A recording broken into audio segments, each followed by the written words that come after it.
Aufnahme, perfekt. Well, that's a short session. Huh? That's a short session. How do you know? If you don't want to know, then don't tell us about it. Ah, yeah. Good idea. I need to say I'm tired, so maybe we should cut down this session to some hello, here I am, and see you later. Yeah. Let me see. I stop? Yeah. Okay. Let's start. It's about SQL. To be more precise, it's a little bit about advanced SQL. To be fair, this is not advanced SQL, let's say, for professional SQL developers. It's advanced SQL in the context of SQL for Isernhagen developers, which was my first session about SQL, and this follows, builds on top of this session. So, what are the issues I want to talk about? It's first a little bit about compatibility, because I want to stress that point, because many people want to develop solutions which work on different SQL systems, and there are some issues which, if you want to go that way, which seriously needs to be considered, otherwise you will fail. Then I want to talk about transactions and isolations, because this is a quite different thing compared to ISAM.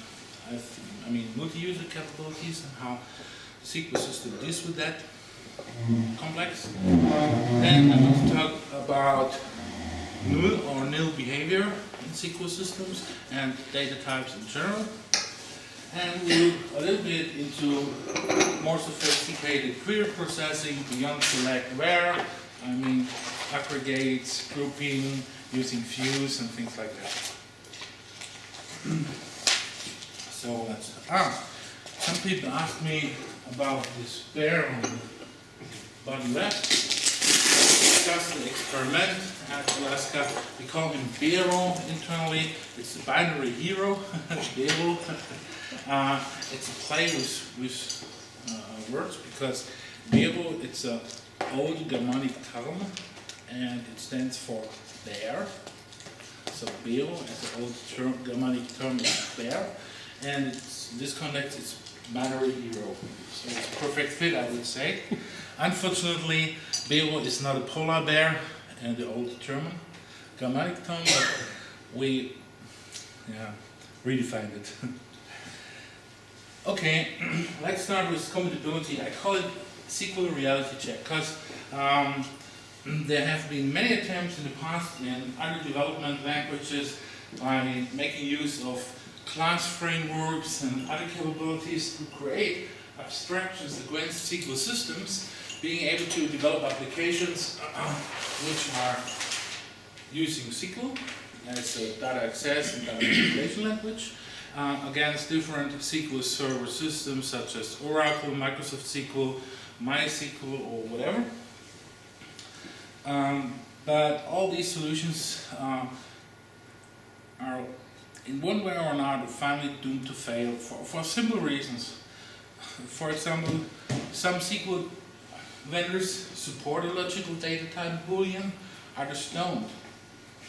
It sounds crazy, because logical data type, I mean, I want to have it, but the truth is, because the SQL standard is defined by a standards committee, which is composed out of the sales and development heats from the different SQL vendors. They have different interests. I mean, finally they compete with each other. So the committee never is, in theory, able to agree on a standard, because they compete on the market. So how does the SQL committee resolve that? Well, they resolved it very intelligently, because there's a standard, but each standard definition has a level. It's level 1, 2, 3, 4. And if it's standard level 1, it means the SQL vendor is forced to implement the feature that way. If it's standard level 2, the SQL vendor should implement it, but it's no more forced. It should. If it's standard level 3, it can't implement it as he wants. And it's standard level 4, there's no guarantee. So what's the purpose for a standard then?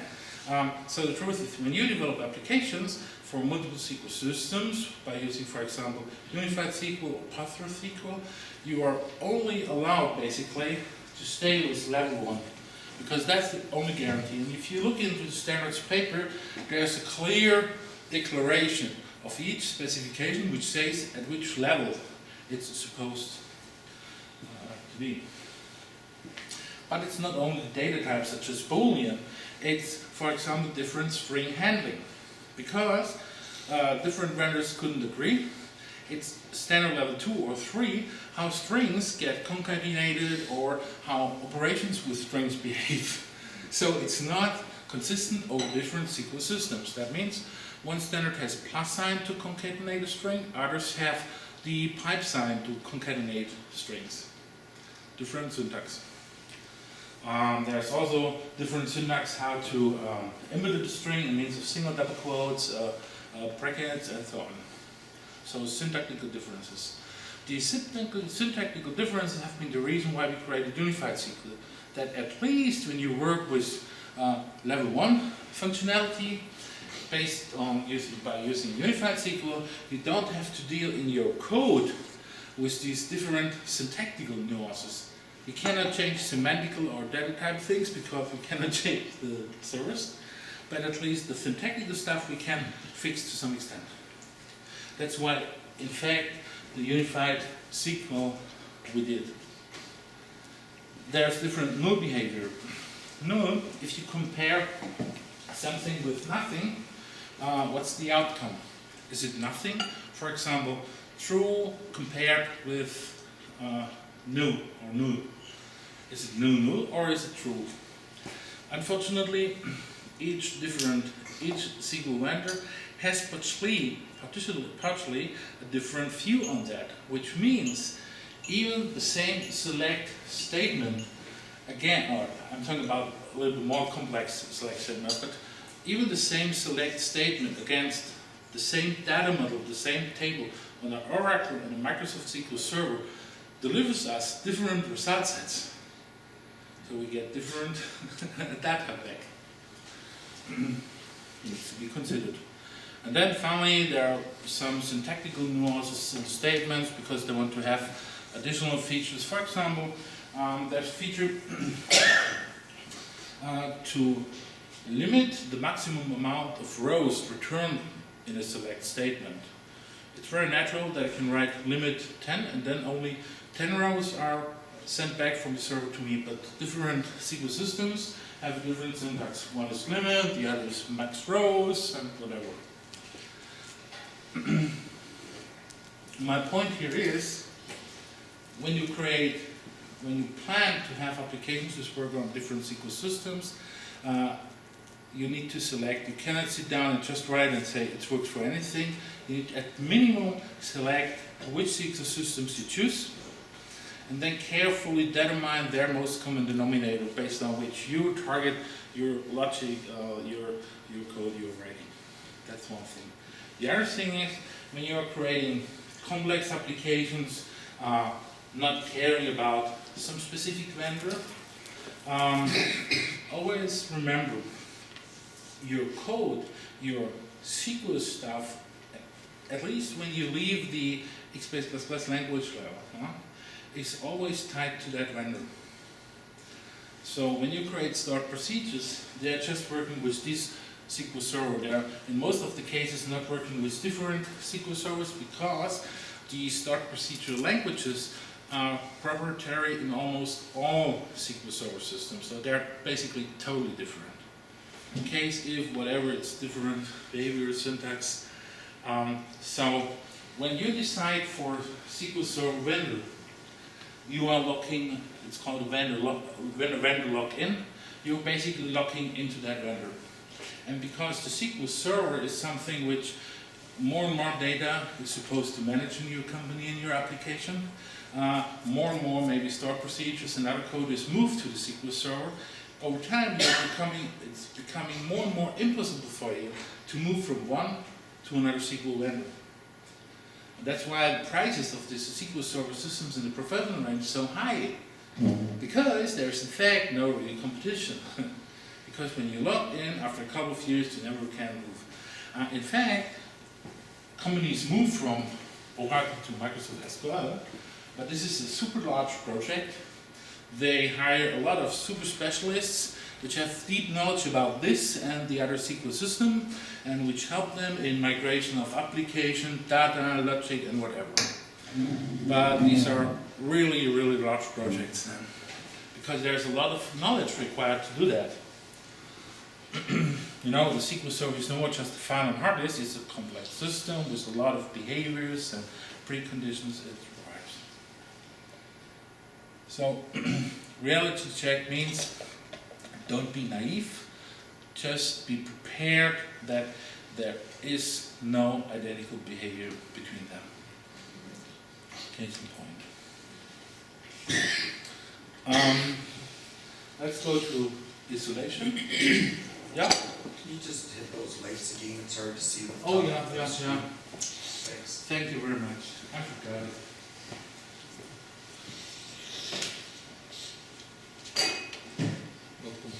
Wow. Big difference. First button I pressed, there's no note here.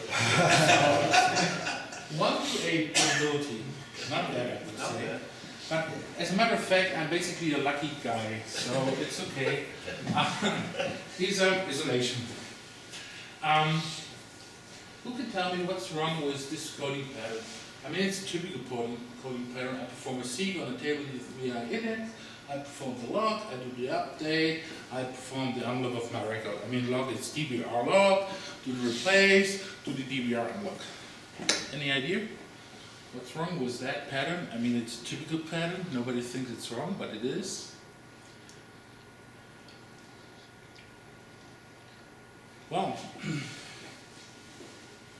between my seek and between my log, the record may have changed, right? I seek, and after the successful seek operation, somebody else can log, can update, can unlog, and then my log comes. Correct? So somebody can change. The correct pattern here would be flog, seek, update, unlog. That's the only safe multi-user pattern with the Isern, if you have high concurrency.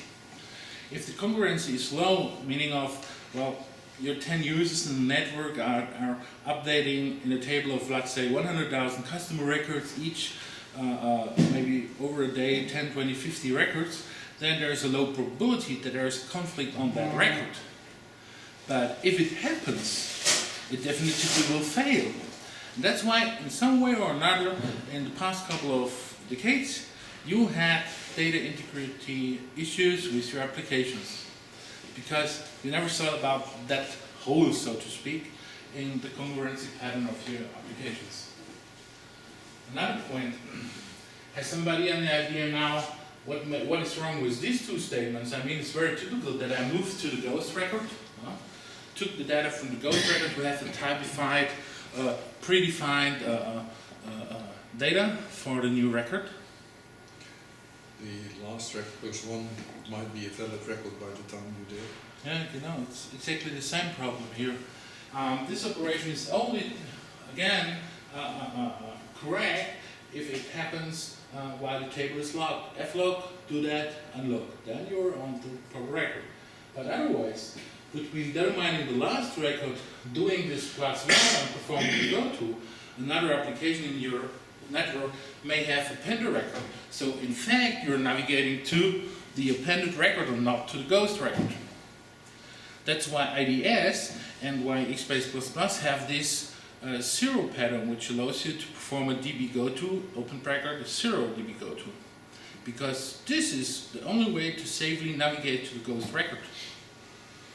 Does db go to 0 stand in the documentation? I think so. Okay, then I overread this. Huh? Then I overread this. Yeah, there's a lot in docs which is not read, because people, yes, and it's not because, it's for a simple reason. Many people are coming from Flipper and they know how to deal with this. So they never look up and they never read a go-to or skip description in our docs. It's clear. Who cares about that? But again, another case where things can go wrong. And we're talking here about probabilities, so it's not wrong in all cases, but there are some which then lead to corrupt data or override of data loss. In our case, loss of data with the last record scenario. So the good news is, with a SQL system, it protects us from that by introducing transactions. Which means, because when we go back here, the problem here is basically that we have a sequence of operations which is not atomically, right? If this would be atomically, we don't need to care about, because it's guaranteed as one unit of work. If our seek update operation would be atomically, nobody else can, it's not breakable into smaller parts, so it's guaranteed to happen at once. We would not have the problem. We reach atomic behavior by locking the table. Yeah?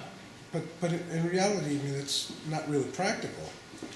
Because if you F-lock a file in order to seek to read a record, it's not that you read a record and update it right away. You read the record, pull it into memory, then the user sits there while they enter the information. Now you have locked out every other person in the system to do any of the operation. I agree with you. And the unfortunately point with the Isernhagen system here is, for this problem there is no solution.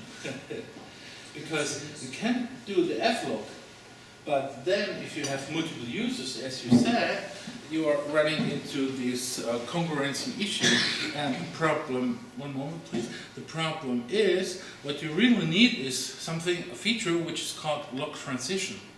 Which means I start with the F-lock at a seek, and then I initiate the lock of the record. And what the system does is, I lock the table for the seek, and the table stays locked even when the record lock is applied, and then the table lock is freed. By this lock transition, I'm down leveling from this high level lock on the table level down to the record level.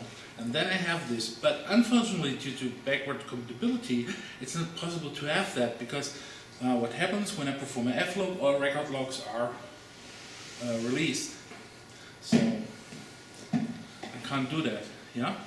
But you can still do that coding pattern that you have up there. The only difference you have to do is have an update number in your records. And so if I have update, let's say the record's been updated 10 times, when I do the seek and I lock it, I will be able to read what that record number is, right, before I actually append it back. And if I do the compare, then I safely know whether that record has been updated in between my seek and my lock, and therefore I can reread the record because I now have a lock on the record, and I don't have to ever do a file lock. I agree with you. The point is, your solution unfortunately resolved the problem only partially. You are resolving with this approach. This approach is called update counters. What they do is, each update operation against the row increases a counter. This way I can detect the situations which is technically called a lost update situation. That's what you are doing and what you are detecting. But what you are not able to do is, you are not able to do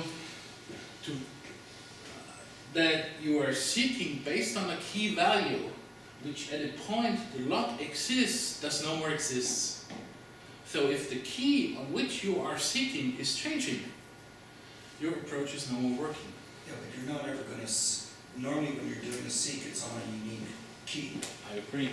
So the key should not change. Yes, because I it's agree. actually it's system initiated and controlled. So that seems a little bit backwards. I agree with you, but still, the point is, when I write code against this table, it means of this update sequence, I want to have the same pattern to work reliable on each type of data models, so to speak. And because of that, this works with primary keys, because the primary key never changes. So by using the update counter in the record field, I can at least identify a so-called lost update situation.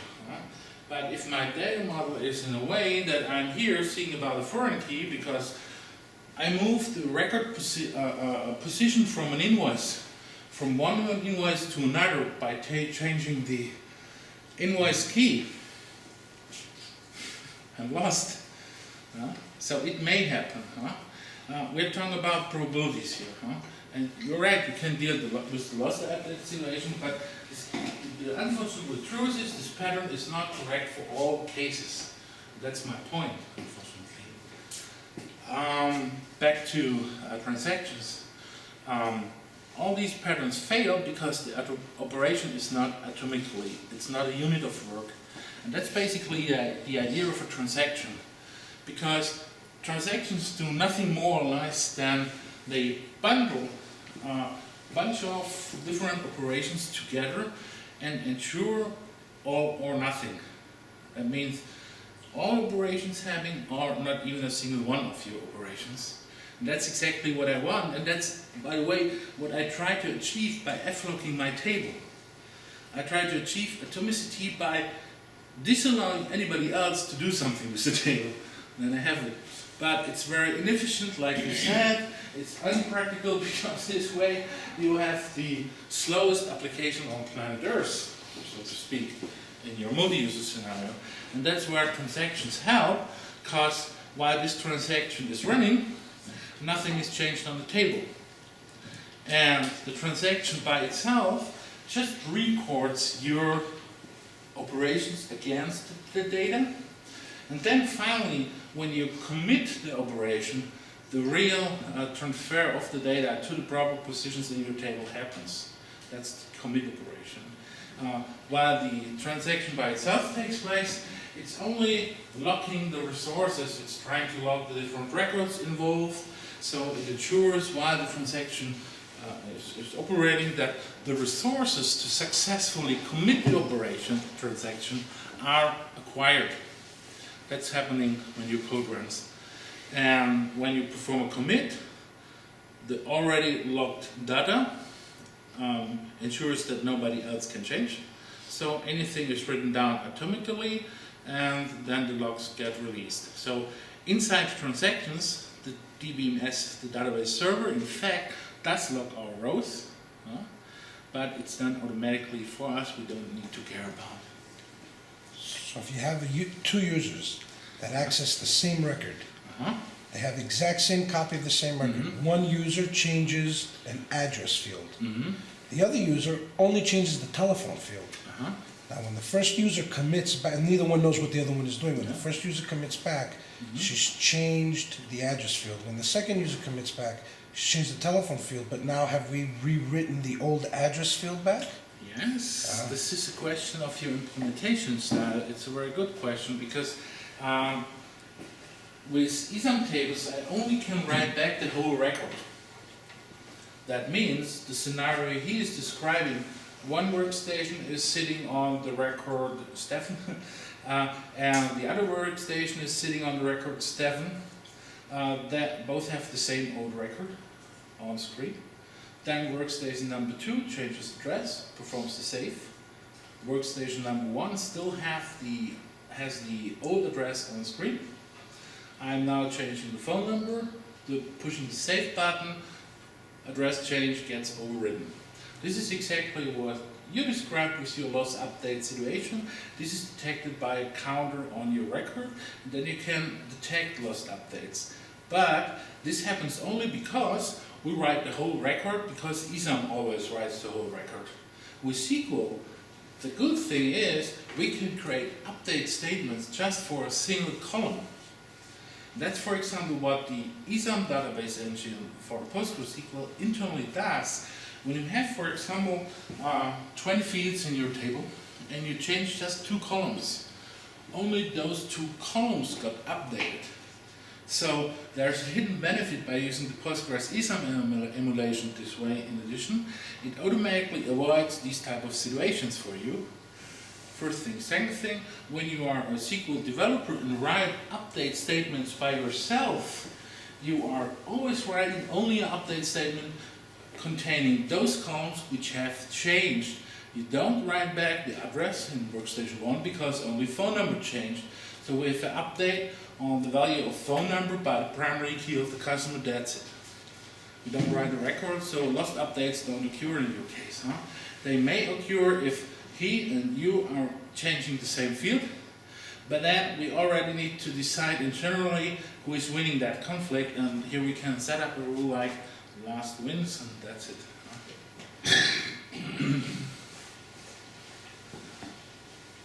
So transactions are just bundling multiple operations together and make them a single atomic operation, and that's a good thing here. We don't need to care about looking, in theory. By default, using unified SQL, transactions are implicit. That means each statement, when you write update this and the next line update this and then an insert, each of these statements is by itself atomic. If you want to bundle them together, begin transaction, statements, end transaction.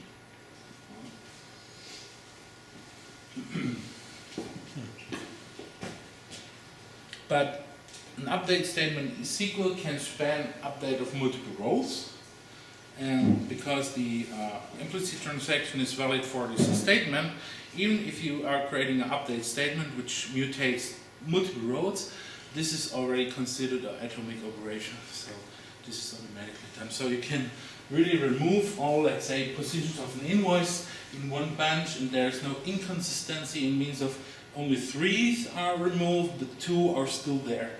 It's one transaction implicitly, so it's gone completely at once, and that's step by step, which makes life easier for us. But when you think about there's this implicit locking, this transaction behavior, then there will be patterns at which the default behavior of the SQL system may fail again. First is called the dirty read situation. A transaction reads data written by a concurrent uncommitted transaction. It's a special behavior. Dirty reads can occur when your SQL server is in an operational mode which is called read uncommitted. Previously I used the term isolation, or here we are using the term SQL isolation.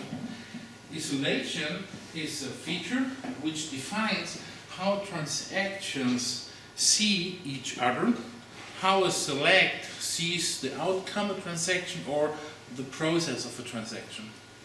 By default, SQL systems are in a mode which is called read committed, which means you only see in your select statement or in another statement what the committed transactions. That's why the behavior by default is very fine for us. We only have the lost update situation and so on. But if you go into the operational mode, which is called read uncommitted, you have the situation that you can read what's not committed. So it's like in ISAM, you can read data which is not completely written. Sometimes this makes totally sense, specifically when you need performance.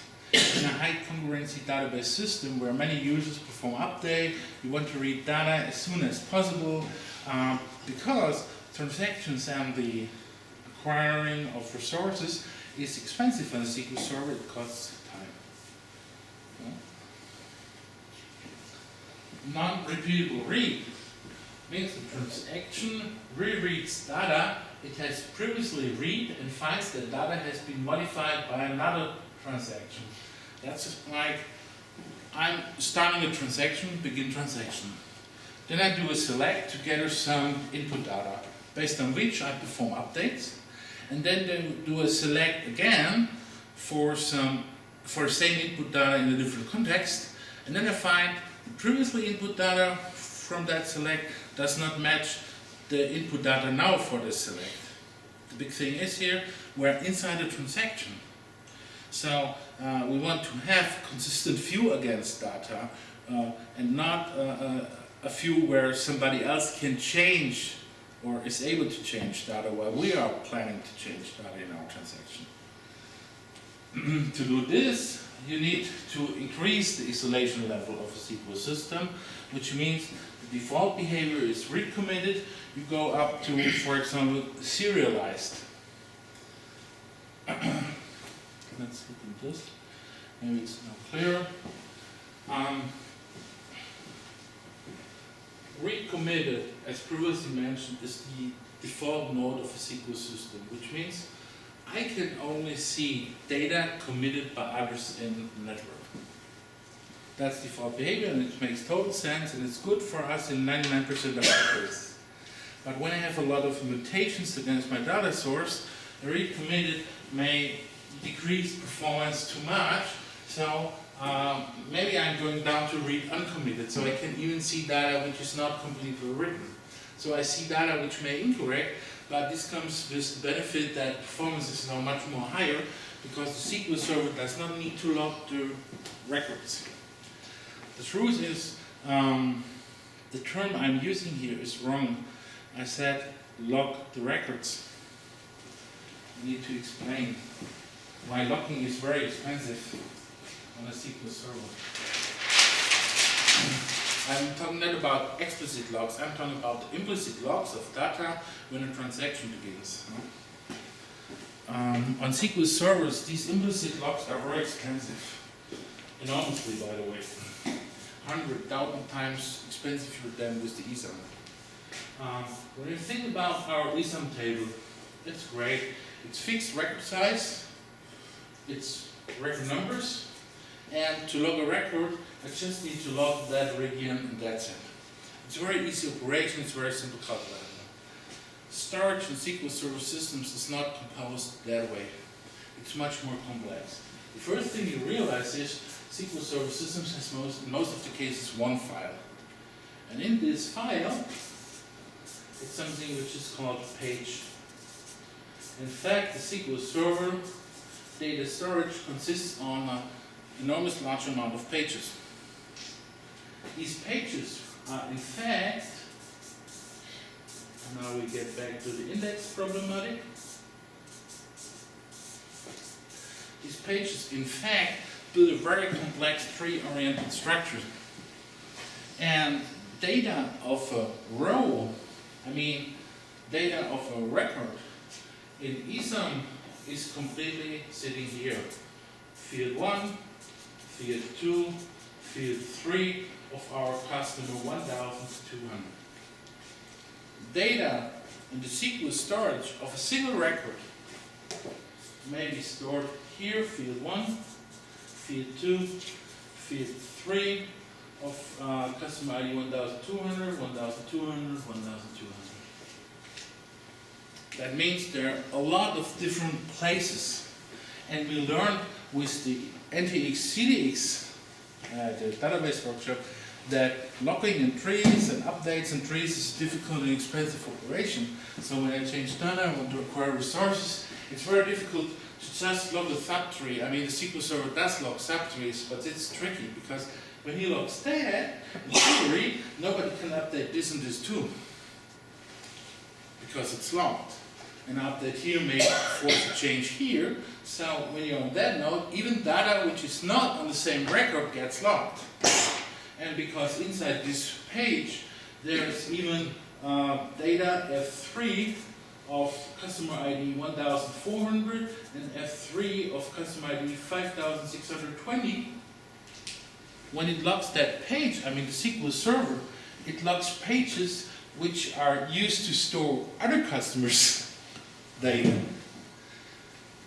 So behind the scene, the log of the page and the SQL Server is very complex, and it blocks not only that record, it blocks a larger, in fact a fairly large amount of other data which is not transparent to you, and you don't need to care because the system takes care of anything, but it has an implication in means of the performance.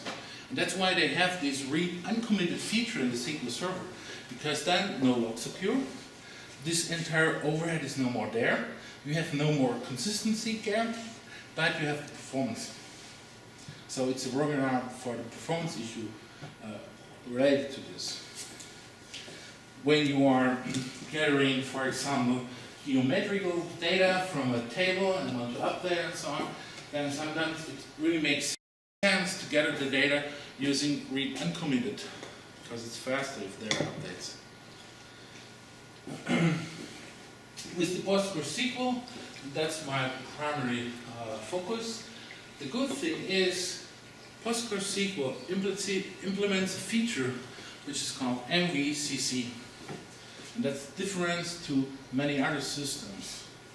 And that means when you update F3, field number 3 on our custom 1000, it doesn't update here the data. It writes here F3 version 2 with primary key 1200. So the read uncommitted, the read committed case is very fast.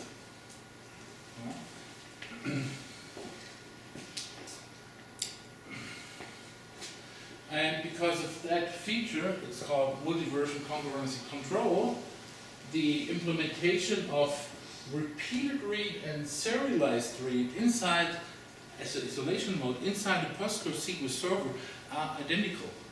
So PostgreSQL basically just knows two modes. Your 99% read committed case and your serializable state, which you need to use when you are in danger. That's the goal. So you don't need to care about the other isolation modes with PostgreSQL, because if you go to repeated read, set transaction to repeated read as a SQL statement, it automatically goes to serializable inside the SQL server. So just choose between the serializable and read committed is good enough for your 99% of all cases. And if you have performance issues, go to read uncommitted.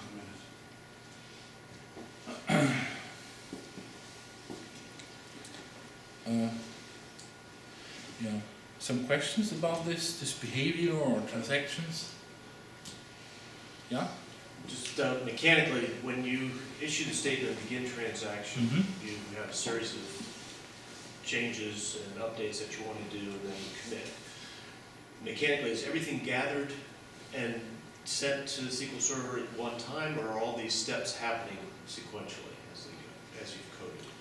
These steps happen sequentially. Okay. So each single operation, some of them are gathered together, some of them are not, are sent over the SQL server, and while you are running your code, the SQL server prepares already each of these statements.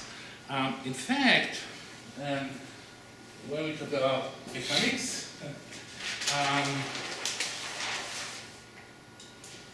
each statement you are sending to the SQL server is broken down into two parts.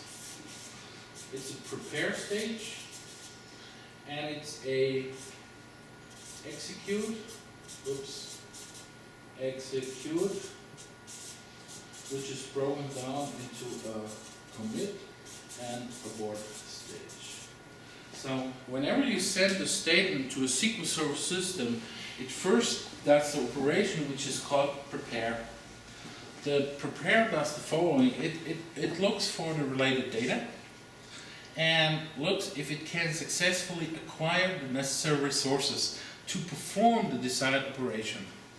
It does not perform the operation, but it ensures that any resources to perform the operation are there and successfully acquired.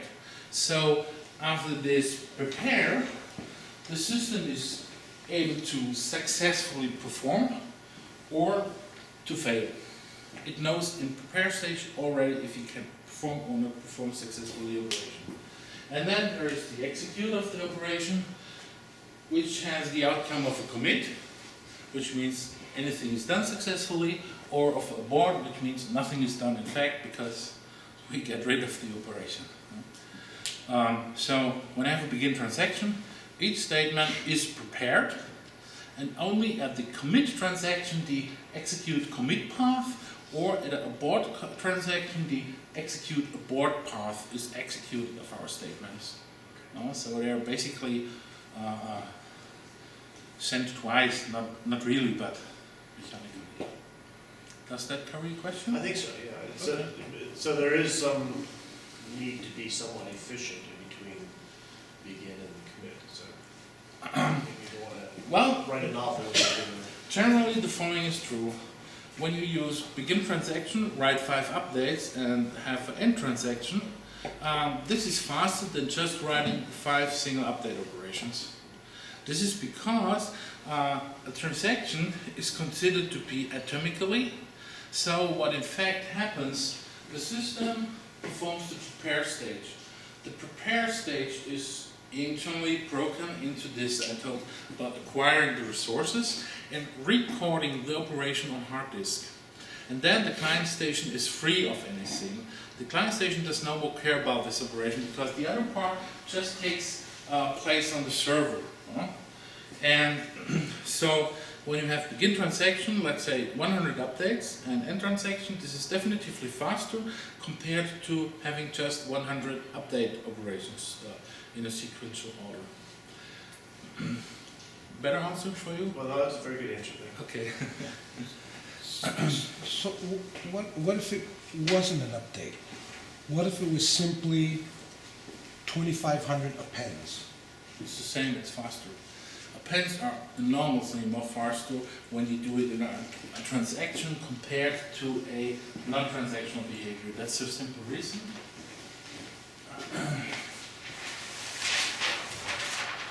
The append operation in the SQL world is called insert. So if I do an insert without a transaction, the system manipulates all those pages and writes the data. It costs a lot of time and so on. When you are saying begin transaction, the system does not write any data to these complex pages and does not maintain these trees. The system uses a log file, which is a sequential file, and just appends sequentially, which is the most efficient way to write data to a hard disk, because that's how the hard disk is physically structured. Just writes down into a sequential log file, the data changes. That's it. That's what happens when you are inside a transaction with your insert operations. And when you do the commit, then in one bench all these updates are physically transmitted from this log into these pages on the real storage of the file server. But this is the operation which is done by the file server asynchronously from your client, while when you perform insert, insert, insert, insert, it performs the insert, you wait, next insert, you wait, next insert, you wait. Begin transaction, insert, insert, insert, no wait, enormous fast, commit, you need to wait a little bit, done. So when it's writing this file, it's only at the commit stage that it's going to update the index then? Yes, yes, sure. If you have indexes in means of SQL terminology, I mean an index Yes. on the SQL server, it only updates the indexes at a commit stage, clear, or to be more precise, at a commit of a transaction. But if we did it on the insert stage, if we did single inserts, then we're updating the database and the index at the same time.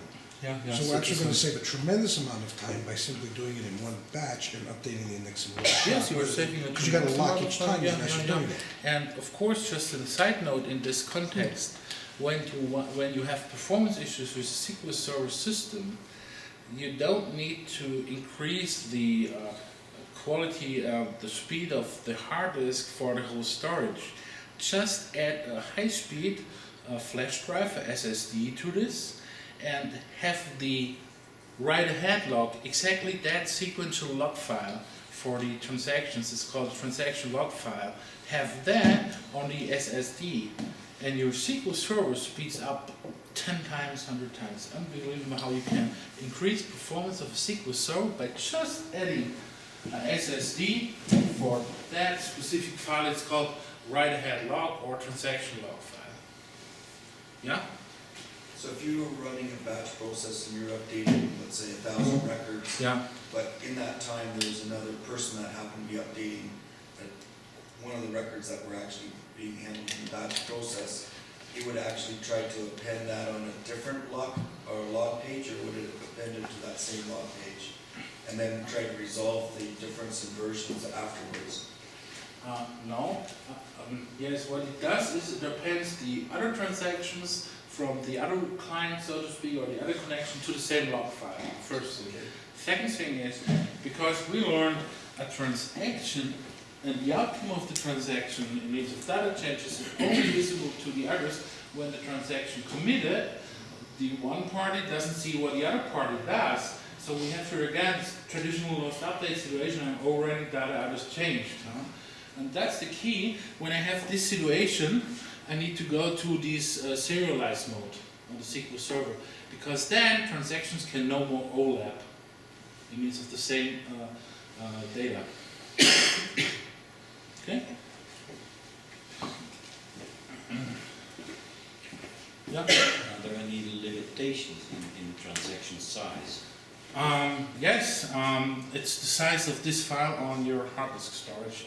It's a common error that SQL Server systems are installed, let's say, on the C drive with not so much space, and there it's unfortunately the transaction log, while the storage has been reconfigured to be placed on a super duper drive, let's say D, special drive disk on my server, and for whatever reason, server dies. Well, because they forgot to move the transaction log. So the size of transaction log defines that. Okay. Mm-hmm. So if I have a table of the geographical data, they can get really big. Oh yeah. You can, if you want to transfer it to a SQL Server system, then you have to know the size of that table. And the log file, does it have a limited size? It depends on the SQL Server system. I need to admit, I don't know if the PostgreSQL has a limitation, which I assume it has, and I assume it's configurable. But we need to differentiate between two cases. It's the scenario used in our application, and it's a scenario when I'm setting up a server with, let's say, predefined geographical data, for example. For that, SQL Server systems and PostgreSQL 2 have special utilities. They're called pgdump and things like that. And they're allowing very efficiently, for example, to overcome exactly issues you are thinking about right now, in means of having these restrictive sizes or things like that, by providing special tools to, let's say, dump or upload multiple gigabytes of data directly into the server database storage. There are special operations, special tools for that. There with the PostgreSQL Server install, there are the bin directory, there are documented in the online documentation, which can be used exactly for that purpose when you need to upload a super large bunch of data into the server. Because there's some overhead. We learned SQL has its overhead, and when I have multiple gigabytes of data, administrator cannot disable the SQL Server, let's say for 12 hours and upload multiple gigabytes of data. The clients would claim, because we have the SQL Server a single point of failure. If it's not available, users will not work. So there needs to be a solution for that, and the solution is in tools which are coming with the SQL Server for that specific purpose. Yeah? I've used backup and restore. I back up the file and look what the text file coming out, erase the creation, and only put look what the data file looks like. And so I made a CSV file. I write in my Xbase program a text file which looks in the form like this, with the new data, and input this over the menu of backup restore. You mean backup restore of the SQL Server? Yes. Yeah. Yeah. There are some tools that you can use to perform these upload operations or efficient data upload and save operations. Exactly. Backup restore is a bulk operation, so it's clear. Okay.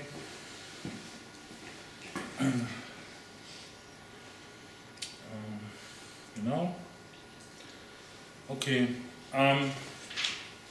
NULL it's a big area. I don't want to cover it in my session really deep. Yeah. Just one little thing. Those presentations, I haven't seen them on this stick. Yes, because there are many slides in my decks which are ugly and I don't show. They're on after the end, and I want to remove them, and then I hand them to the. We still get the presentation. Yeah. You will have it somewhere next week. Give us just some time to work through it, clean up the stuff. Yeah. I don't want to go very deep into this null issue, but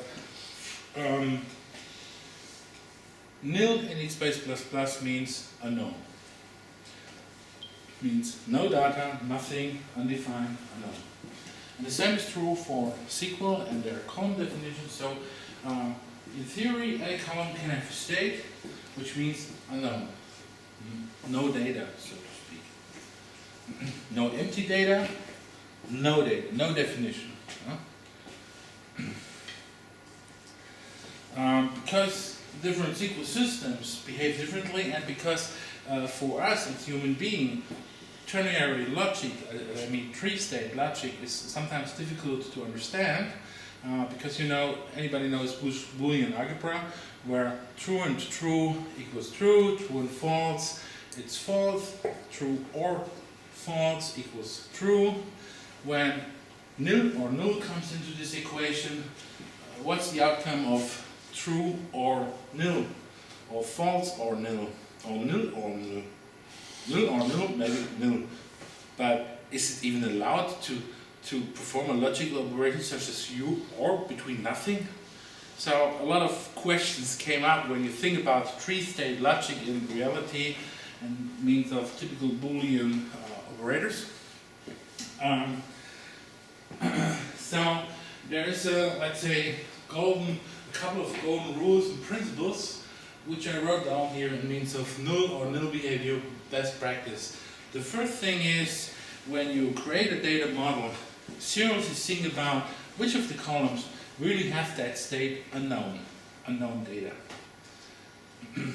That's the first thing. And only those at which you explicitly want to have that state, no data, undefined data, unknown, allow the null.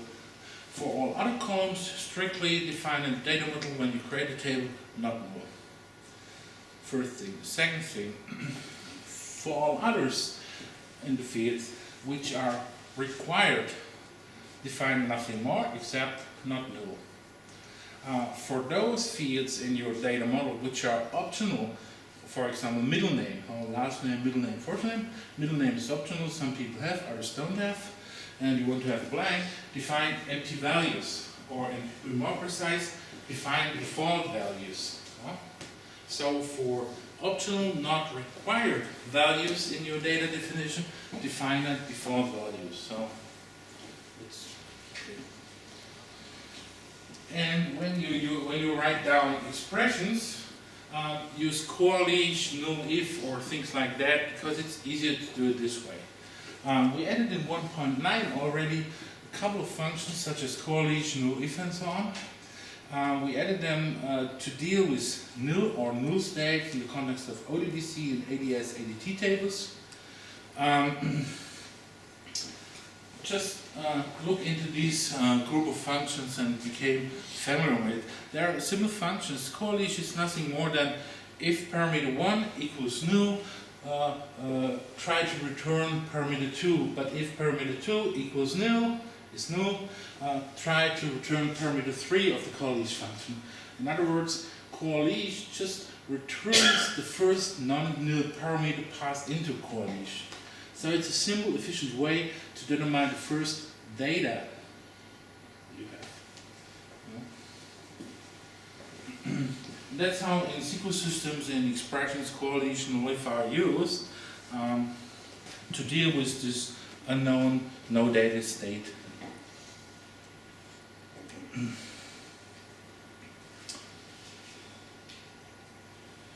My session ends at 12:30, right? It's finished. Yeah, I know this sentence, but I need to say I'm very happy that there is some end. Data types. SQL Server systems, if it's PostgreSQL, Microsoft SQL, whatever, they have an enormous bunch of different data types. I mean, there are so many. There's integer 2, there's integer 4, there's integer 8, which means integers with 2, 4, 8 bytes. There is the float or a double, a real type, which have implementation of 32 or 64-bit in size. There's a character, there's a var character, there's a text, there's an nchar for a national character, for nvarchar for national variable character size. And so it goes on and on and on and on and on. There is date, date time and slow, date time offset, you're running crazy. The truth is, almost, or most of these data types, you can get rid of it. Don't think about it, forget about them. The SQL Server systems are very old, they're a long time in use, so they have a historical tradition. And for that historical reason, they have so many data types. There's another reason why they have them, because people think they can optimize better than a system. That means, okay, I need an counter, and I can save space by using an int2, which means I only use 2 bytes for that fixed numeric number, instead of int4, which needs 4 bytes, so I'm saving 2 bytes per column, it's great. These times are gone, they're way gone. Don't care about it. Don't deal with all these nifty little details. What we did for you, swoop.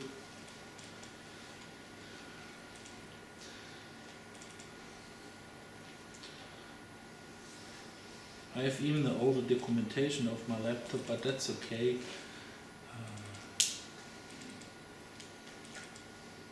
We have added, specifically when it comes to the database, a lot of to the documentation.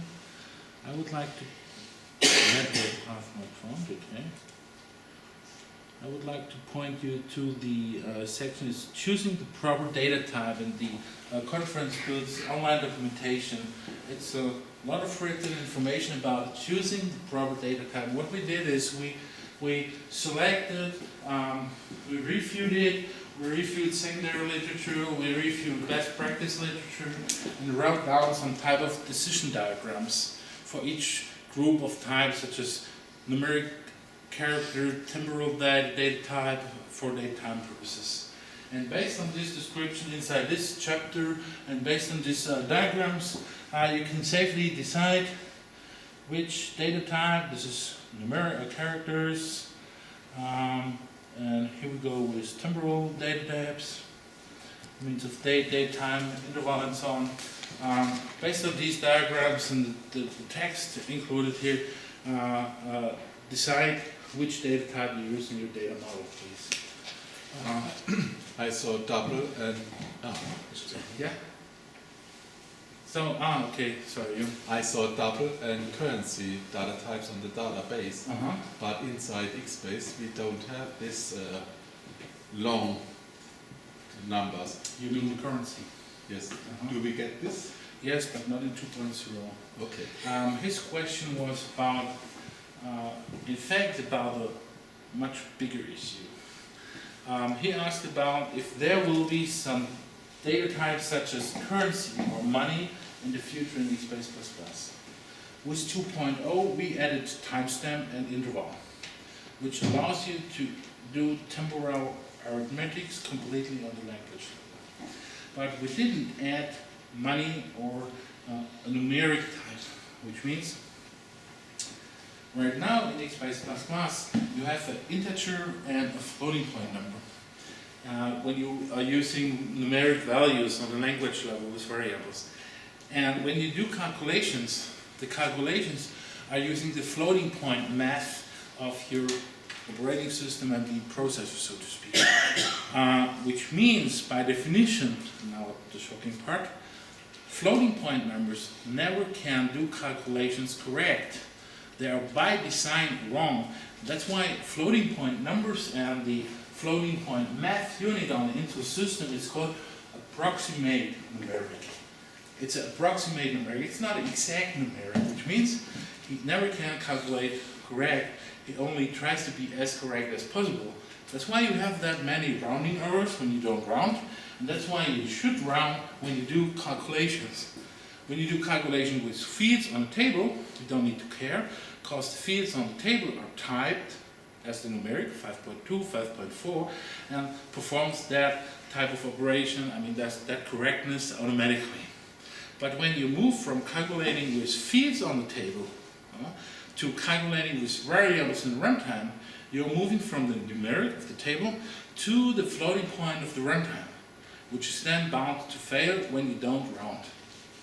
It's a simple truth, and we don't have added to 2.0 numeric type, which means to the runtime exact numeric type, because it's a not easy task to do this in a very efficient and performing manner. There are special programming languages which have that ability, namely Fortran, for example. They can do that because they are designed to do correct mathematical calculations. But now with programming languages, they deal with this simple issue that a floating point number calculation needs rounding, otherwise it accumulates some so-called rounding errors and finally leads to wrong results. So bottom line here is computers can't calculate. No. Back to data types. So we did a lot of research and tried to document which is the best way to find out which data type to use under which circumstances or scenario. What's the advantage? I mean, having a date time stamp field or having a date and a separate time field? What's the there's difference? a big difference because you cannot correct deal or perform operations with the date and time if they are not atomic, because it becomes unbelievably complex. For example, when the time wraps over the date, for example, then the date needs to wrap too, because now time wrapped, the day needs to wrap. I mean, plus 1 day, for example. But when you start to calculate, know the difference between 2 dates plus time, and you want to know the difference in days, and the result is then 2.3 days, you are running into a lot of very complex code which can fail enormously because we have to deal with anything. Time shifts, I mean we have time zones, we have time shifts, daylight saving and not. All this needs to be considered when subtracting timestamps from each other. So it's poo. So you're talking about it, I mean, it makes a difference on the calculation level, but on the database level, on the access level, there's no difference. Or is there? I mean, when I have a timestamp type in a field, I have only one value which is able to describe an exact point in time, where basically the date by itself is only able to describe the period of time exactly, to be precise, 1 day. So it's two different things. You need to have two fields to emulate the timestamp. Right. When you do the comparison or orders, you need to do a lot of additional logic and constructions when you want to, let's say, find overlappings. Let's say you want to see how much of these dates are inside this time frame. I mean, then start to do all that with two separate fields which have different meanings and types, numeric for the time and then date for the date. How complex finally your queries, your seeks, your comparisons are getting. I mean, just the question about find me how many sessions are between 12 o'clock today and 11:30 yesterday. Yeah, you have to do more coding because you got to work between two fields. No, I understand. But if I was going to access the data in those fields, then I'm accessing it how? With a substrate? From here to here to get my date, if I wanted to put it in one particular part of a report, and here to here my time string to put it in another particular part of the report? No, you can say give me the time of my daytime or give me the day of my daytime. So there's a function called Yeah, that yeah, you would there use to there are retrieve. functions on this data type. You have complete temporal logic. You can subtract them from each other to get interval. You can add intervals with different units, such as seconds, milliseconds, hours, days, years, months, whatever you want. So, for example, you can add 0.2 days to the time if you want. Right. It makes dealing with temporal data much more efficient and not and much less error prone than before. And that's what development tool and language is about. Reducing coding efforts and failure rates, so to speak. Right, but the moment we do that, we're no longer able to do a hybrid application. We've committed ourselves to going one direction. What do you mean with one direction? In other words, right now, within most of my programs, I have some SQL statements, and I do my SQL statements against my ISAM database. But the moment I put in my date-time field, I have committed myself and said I can no longer access this through ISAM. No, definitely not, because we added datetime and interval to the runtime as a data type. And the Foxpro database engine, for example, now stores a date time as the native date time. So you can still deal with ISAM and can deal with SQL. So, not with 1.9, with And 2, for the ADS, we are talking about 2.0. 2.0. And the same is true for ADS, for example. ADS has the timestamp data type.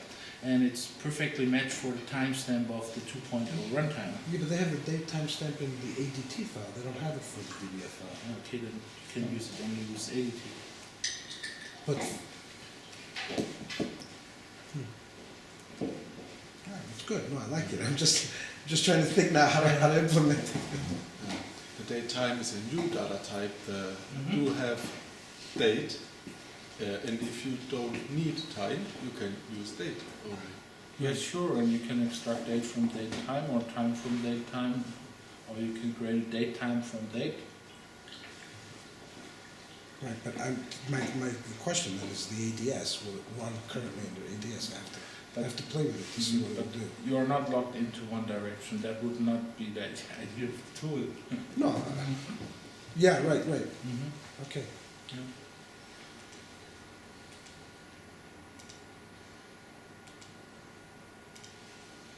Go to slides, data types. Okay, so much about the data types.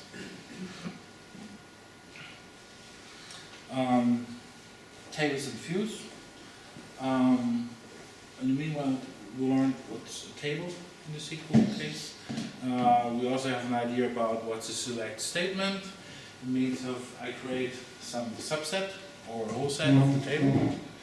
And a view, it's nothing more than a way how to organize complex systems in SQL. What I mean is, a view is just the name for a select statement.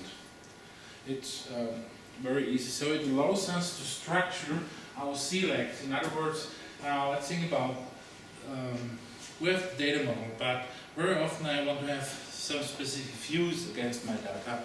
And because they are very similar or because they are used at different places in my application, okay, I can use procedures or methods where I encapsulate that. But then, for example, the query processing tool, a report generating tool using ODBC accessing our data on the SQL server couldn't make use of our views against our data. So it makes a lot of sense to create a view, which is just the name for our select statement.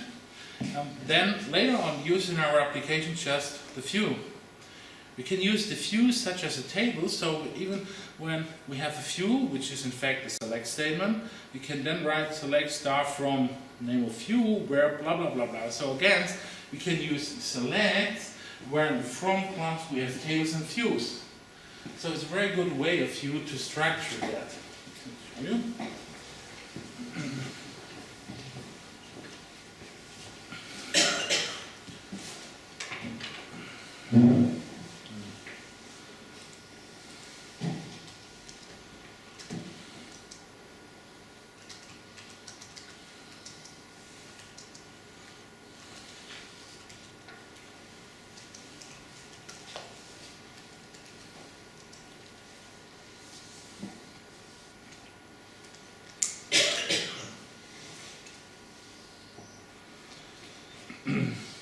For example, I hope you remember this Northwind data model. We talked about that our SQL initial session. And this data model, you may remember it has this customers table, the product table, the product category or the categories table, which was this beverages and seafood category of our products. Here I have a few, which it's here create or replace view. That's a SQL command to create or replace a view. The name of my view is alphabetical list of products. Very simple, but it's a nice name because it's describing what I want. And what this view does is performs a select and gathers data from the products table.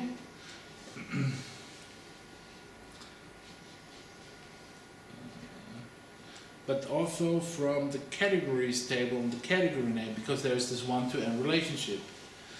So we have the select, which takes the descriptive attribute from our related subtables, so to speak, and moves it into the resulting view.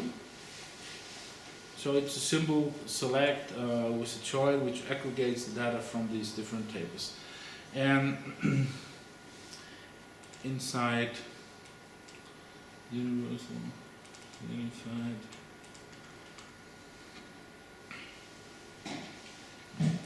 inside my SQL statements in the Xbase++, I mean the unified SQL, I just can't use this view, no? Like any other table. So I can now write out the category ID, product name from this view and do a where clause on that view. So I can prepare sub-selects, or can prepare views and make them persistent as a definition on the server side and use them by their abstract name inside my application like a table. So views are basically just a way how you organize, how you structure all those many selects. You remember in Isern you wrote code, a lot of code with subroutines to gather data together to calculate. Now you're writing select statements, but select statements with all their sub-features becoming complex and complex. And instead of writing that big, you can create this part, create a view, and then write a smaller select which just uses the view and less statement. So it's a way to organize, to structure your queries, your set definitions. And I propose or suggest that you use views successfully as often as possible, because they document what you want from your data model.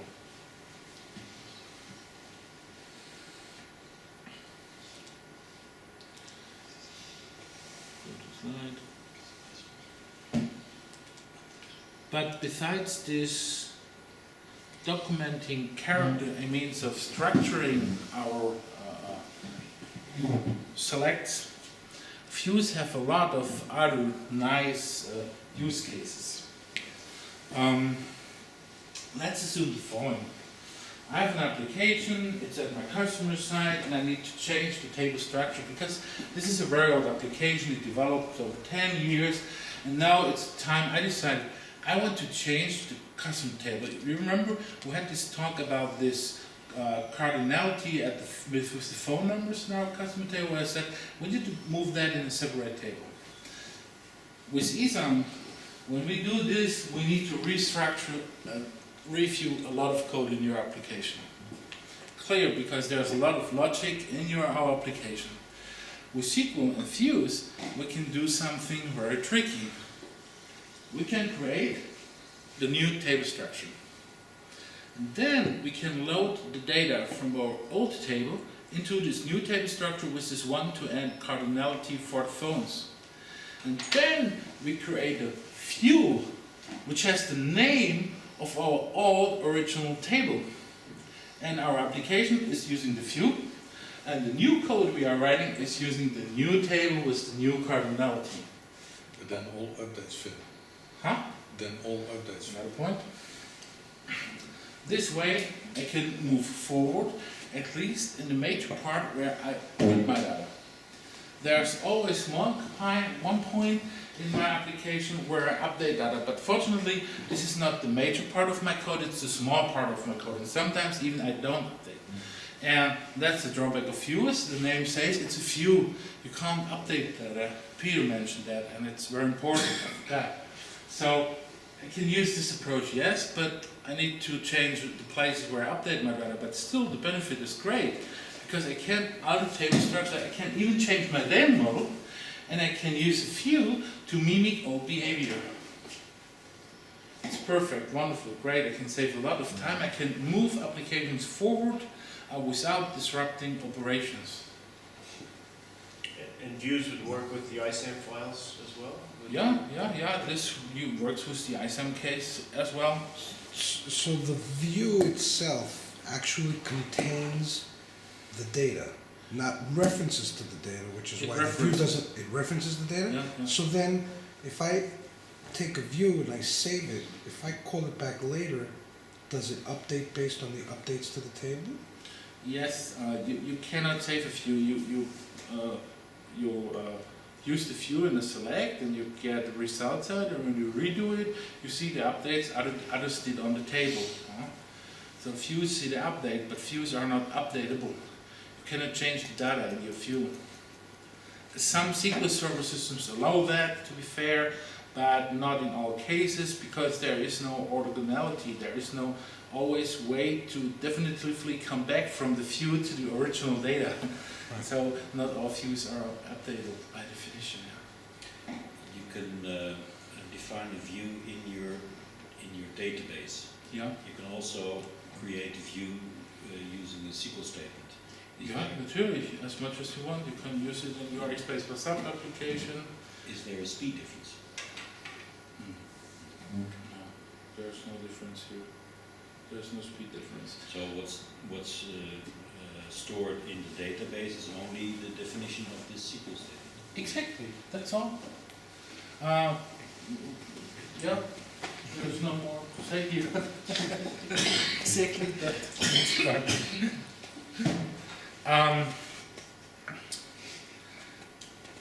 We learned that indexes in SQL systems only relate to performance, and that's the point here. When you have where clauses and they are complex and your selects are getting slow, you can do simple experiments.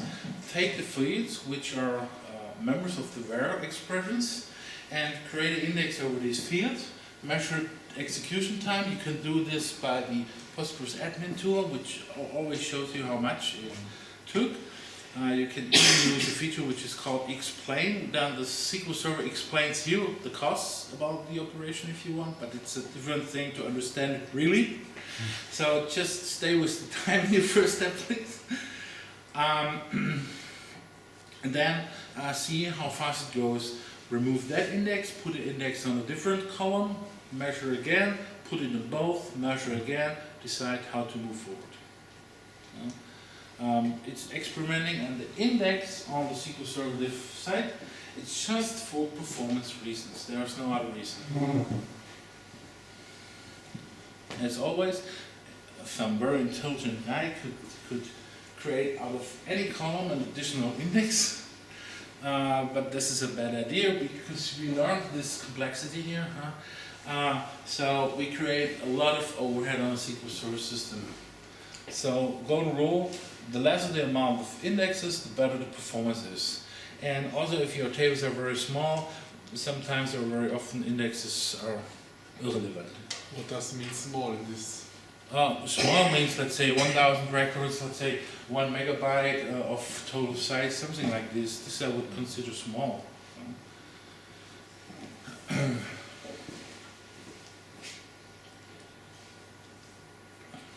There's another nice thing. There's the update statement, and with the update statement in SQL, I can not only update one row, I can, for example, update by the invoice ID or invoice positions in means of delivered or in means of cancelled, for example. But that means I have this update clause with a select statement to determine the set to which the update operation belongs to. because of the atomicity. I mean, there's the update and there's the select, and this is an atomic operation. It's like a black box for you, which means sometimes it's get difficult to see what's really happening. Is this select right for this update operation or not? And because you only can try, you just altered the data. So, lost, you need to rewind, go back to the old data and try a different way for your update statement. I'm just talking about when you design your SQL statements. What you can do is create a few. Instead of use the select in your update statement, use the few, and the few is already shows you which rows are affected and the outcome of your update statement. So it's a very feasible approach to, let's say, look into that black box, or in other words, to break an atomic operation into 2 steps, make it more transparent for me as a developer, better understandable, better dealable with figuring out how to work with it. Grouping, yeah? From a performance point of view, does the unique clause to a column have the same effect as an index?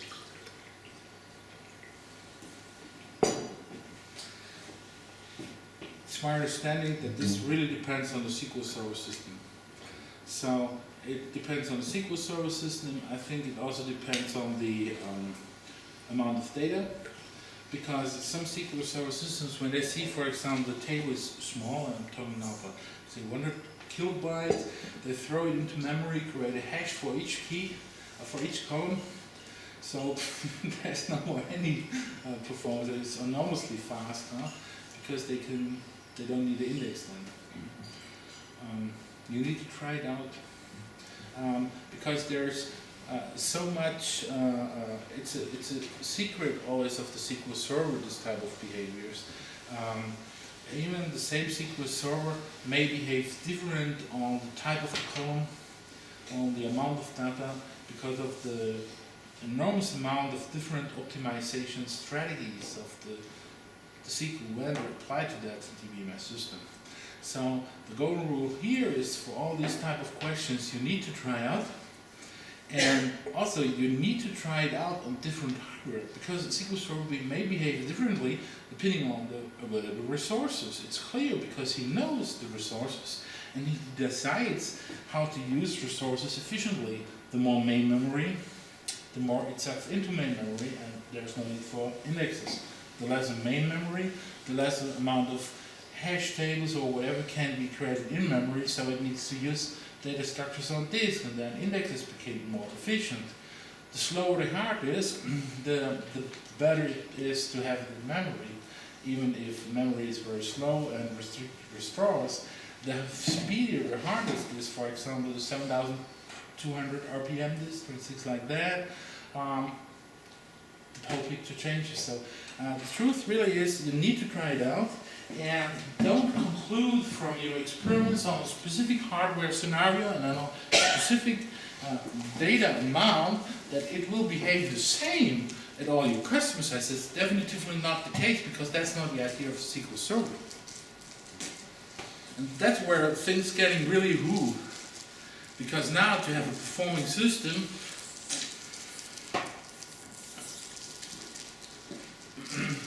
grouping. There's a group class, so like start from test, it's clear. I use the symbol table, XY, ABC8, that's our input table. And when I use the group by X class, X is our column, then it just groups together those rows which are unique, which are identical. Will he then sum the epsilon?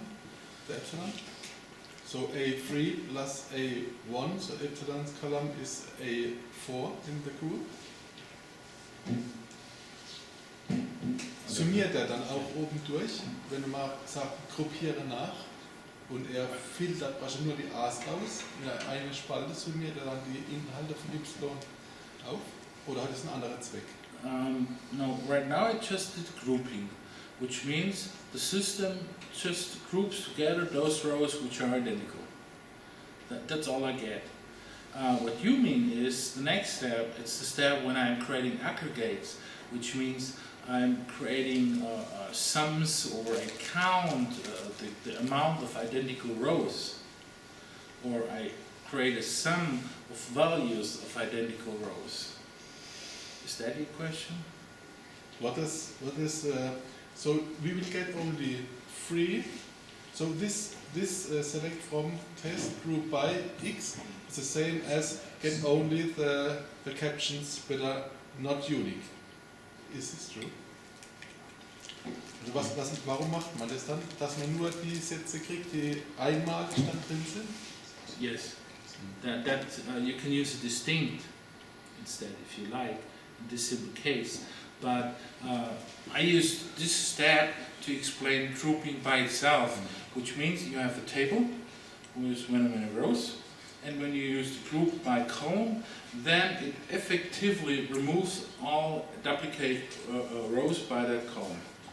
But the Isern programmer immediately asks himself, which of those rows do I get? Which of the rows You don't. with an A in There is no more row with an A. What you get here is a grouping together of all rows with an A. But if you would say select X, comma, Y from table grouped by X, Oh. what would be the Y? What will, that was your question. Yeah. You don't do that. Because yet now the aggregate function comes into the game. Because now we are at your question. Because this row A in the previously case is not that single row, it's all rows with A. It's a group of rows. There is not that single value in, it's all values in this row. And to gather data from all these rows, I use aggregate functions. And there are functions such as sum, average, minimum, maximum, count. And so what I can do now is I use that grouping feature, and on that group of columns X, I'm counting how many rows are in. Or I can create a sum from epsilon. And then I create the sum of the column epsilon of all identical rows X. And that's the idea. So it's not one row in this row, it's a group of rows. That's why I can use the aggregates to do that. This is very efficient because what I can now do is, do I have cities, categories, suppliers? Yeah, I can use customers, right? Okay. So it's clear. Select customer. Which type of do I have?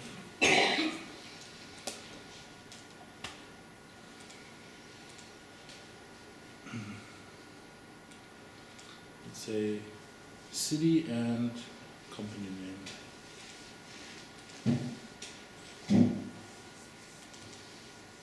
So select city from customers. It's clear. Now we get all the cities. Now let's do the following. Group by city. And because we want to know how many cities, count city, which means count identical rows, city. I'm still not with our own coding standard. Okay, now we have the following. We have the amount of rows in our customer table per city. It's not so good because I want to have it in an order. So what I'm doing here is I say S, C and T, and say now order by C and T. But order by, it's ascending, so we use descending. And now we have a rank because it's the amount of cities the amount of customers per city, and we want to have the top 5 cities on this planet Earth, we just limit the result by 5. So with this simple select statement using grouping and counting as our select function, we have with this simple statement calculated the amount of customers per city, created the order with over the amount of customers per city, and therefore the rank, and limited to 5 because this is our list of top 5 cities, right? Very easy. When I use Isam, I would have to do a lot of different calculations for that simple thing, huh? And that's the power of grouping and aggregates, because I have sum, I have average, I have minimum, I have a maximum. I can determine top sales customers, typical types of queries I can ask this way. Very easily, very straightforward, and very good explainable, readable.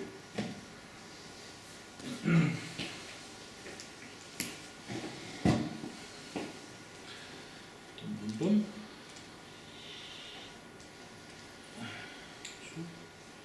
Swoop, swoop, swoop. Now we did that. Ha! Wow. So we are done. There are situations where you will write stored procedure code, but I propose that when you do so, please rethink your decision. At least find 1 or 2 very, very good reasons to do so. The other part is we talked a little initially about this compatibility thing. In the meanwhile, we understand a little bit about performance, behavior, optimization strategies of SQL Server systems. Because different vendors, different implement heuristics and strategies, it's basically not possible to optimize your application with these type of implementation style or coding style and means of queries or setting up of indexes for one SQL system and assume this even works acceptable on another SQL Server system. That's exactly where the thing with different SQL vendors gets into a catastrophic event. It's, as a matter of fact, the most troublesome issue that some companies wrote great class frameworks, abstracted anything into whatever they want, and when they are done at customer size with real data, they fail dramatically. Because it's totally different. Because we learned already, hardware, all these factors play a role, and each vendor has different strategies, different heuristics, assumptions, and so on. To get performing your application very well, then you need to have at least one person in your company which is 100% dedicated to just optimizing on the server side. Otherwise, you are in deep trouble. If you have this multi-SQL Server strategy as an idea. You need to acquire these type of resources in your company step by step. Then another point, finally, we have the select, and there's a lot of declarative power, but there are people out which can write select statements which are 100 lines long. Break them apart. Use fuse or mix ISAM and SQL capabilities in these type of cases. Do whatever you can to leave the power of the SQL where it is in its declarative way to be readable, to be understandable. And don't corrupt it by accepting those infinite statements. Break it apart, do whatever you can. Other than that, thank you very much for attending that session.